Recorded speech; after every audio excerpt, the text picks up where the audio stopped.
Hi everyone, welcome back. Thank you so much for joining me. I'm in the mood to paint and my creative juices are flowing. As you know, I witnessed the Northern Lights and I'm doing a series of Northern Lights pictures. So creations that are inspired by the Northern Lights. So I'm taking the colour palettes of what I've seen. If you want to see some photos actually, go onto my Instagram and I've shared some of my photos that I took personally that night that I saw them. So check them out. That's kind of my colour inspiration. But what I wanted to do is create a number of creations, so a number of paintings using different techniques with a colour palette that's inspired by the Northern Lights. So today I'm doing exactly that. Today I'm puddle pouring and using a marble.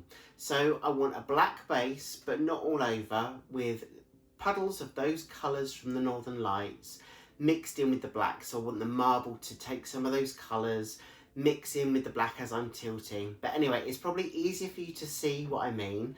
I've of course got a vision in my mind and I want to try and translate what's here onto the canvas. Let's see if we can do that. I'm really excited.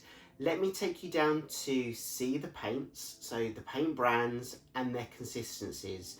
But don't forget, I do also list all of that information in the description box. So if you expand the description box, it tells you a lot more information and ways to message me as well if you want to share the work that you're doing. I'd love to see it. So without further ado, let's get painting and of course, let's see what we can create. So let's take a look at the paints. I've layered them up. I've got all my consistencies done, so I'm going to show you those.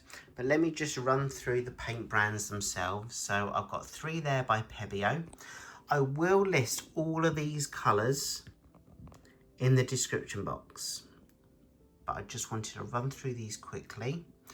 I've got one there from Daler Rowney's System 3 Acrylic and Winsor & Newton. As you can see, green is a big theme here. A couple of Amsterdam and 3 from Arteza. So they're the paint brands and the paint names, and let me show you the consistency. So the consistency is the same for the base coat and all of the colours that I'm going to puddle on top. So you can see here the consistency is fairly thicker than I would normally use for, say, a Dutch pour, but not too thick where it doesn't run off the spatula and disappear. It leaves a slight trace and then absorbs into the paint. So it gives you an idea of the consistency that we're working with. And as I said, it's the same for all of the colours too.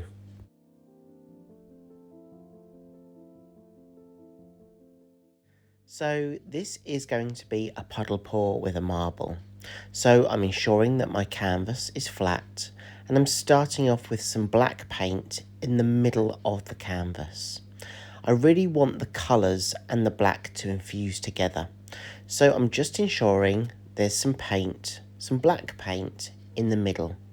And then what I'll do is I will puddle the colours around the edges of this black.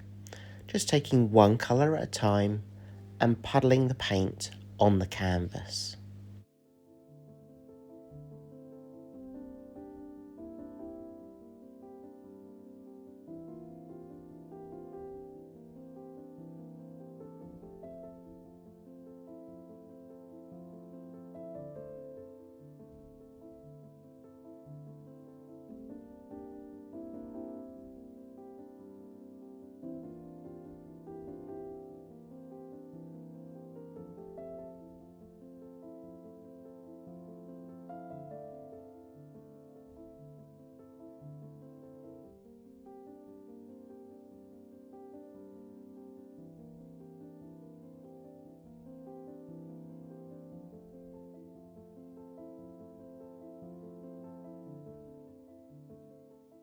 As the paint is slightly thicker than what I would use for a Dutch pour, I'm ensuring that there's enough paint around the edges of the puddles.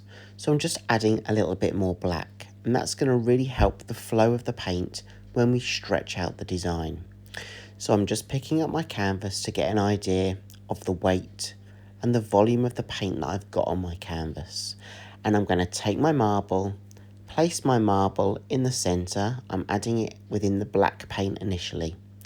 And then I'm going to tilt the marble from side to side, moving the marble from one puddle of colour into the black and then into another puddle. And the marble itself will drag that paint that it goes through. So the marble will pick up some of those colours and transfer it and infuse it into the black and vice versa. And the puddle itself will create some really interesting lines and patterns. And it's those lines and patterns that will be really opened up when we stretch the piece fully. So once you feel like you've got enough lines and the marble has gone from puddle to puddle into the black area, just drop the puddle off of your canvas. And I just slowly tilt the marble off, let it bounce onto the table, and then place the canvas on the cups. Let me just show you a close-up so you can see the pattern that that marble has created.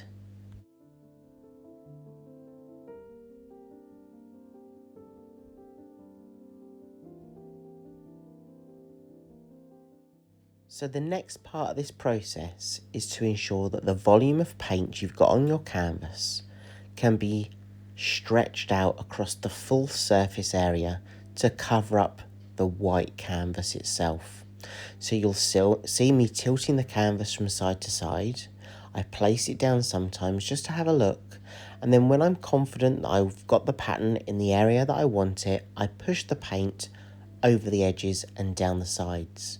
But I also bring that paint back on itself, and by that I mean I tilt it back on itself to enable me to move that volume of paint into another area.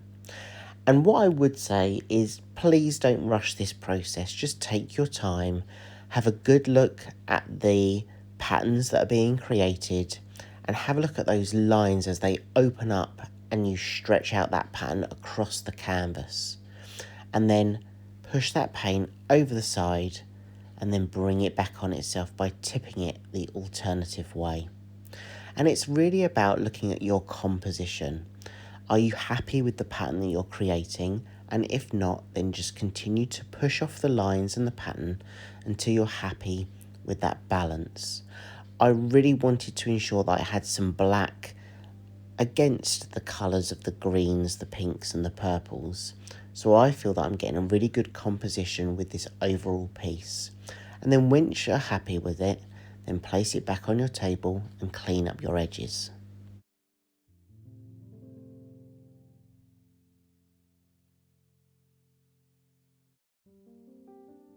So I'm happy with this final version. I do just have a little look to make sure that there's no obvious puddles of paint on the canvas. I wanted a consistent layer of paint and coverage throughout.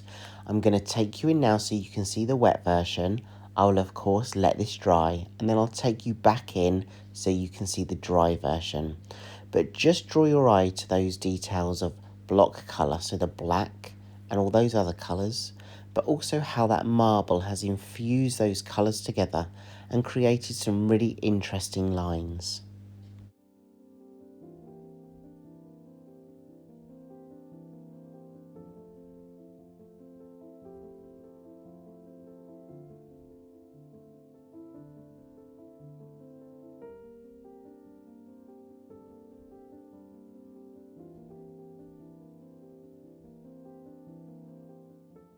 If you're enjoying this video and the series of videos that you've seen so far with the Northern Lights, then please let me know in the comments below. Consider giving it a thumbs up and share out as well if you feel like you want to.